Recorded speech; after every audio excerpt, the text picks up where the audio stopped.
ಸ್ವಲ್ಪ ಬೇಗನೆ ಎದ್ದು, ಬೇಗ ಅಂದರೆ 4:15ಗೇನೋ ಎದ್ದಿದ್ದೆ. ಎದ್ದಿದ್ದಾದಮೇಲೆ ಮೊದಲು ಒಂದು ಲೋಟ ಬಿಸಿನೀರನ್ನ ಕುಡಿದು, ಆಮೇಲೆ ಮನೆಯೆಲ್ಲ ಕ್ಲೀನ್ ಮಾಡಿ ಸ್ವಲ್ಪ ಫಸ್ಟ್ ದಿನವೇ ಜಾಸ್ತಿ ಯೋಗ ಎಕ್ಸಸೈಸ್ ಎಲ್ಲ ಮಾಡಿಬಿಟ್ರೆ ಒಂದೇ ದಿನ ಕಾಲು ನೋವು ಮೈಕೈ ನೋವು ತುಂಬ ಜಾಸ್ತಿ ಬಂದ್ಬಿಡುತ್ತಲ್ಲ, ಹಾಗಾಗಿ ಒಂದು 10 ನಿಮಿಷ ಅಷ್ಟೇ ಮಾಡಿದ್ದಾದಮೇಲೆ ಸ್ನಾನ ಮಾಡಿಕೊಂಡು ಬಾಗಿಲಿಗೆ ರಂಗೋಲಿ ಎಲ್ಲ ಹಾಕಾಯಿತು.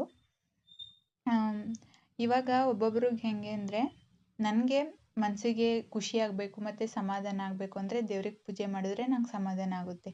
ಇಲ್ಲ ಅಂದರೆ ನಮ್ಮ ಮನೆಯವ್ರ ಜೊತೆ ಮಾತಾಡಿದ್ರೆ ನನಗೆ ಎಷ್ಟೇ ನೋವಿದ್ರೂ ಕೂಡ ರಿಲೀಫ್ ಆಗೋಗುತ್ತೆ. ಹಾಗೆಯೇ ಪ್ರತಿಯೊಬ್ಬೊಬ್ರಿಗೆ ಒಂದೊಂದು ಇರುತ್ತೆ.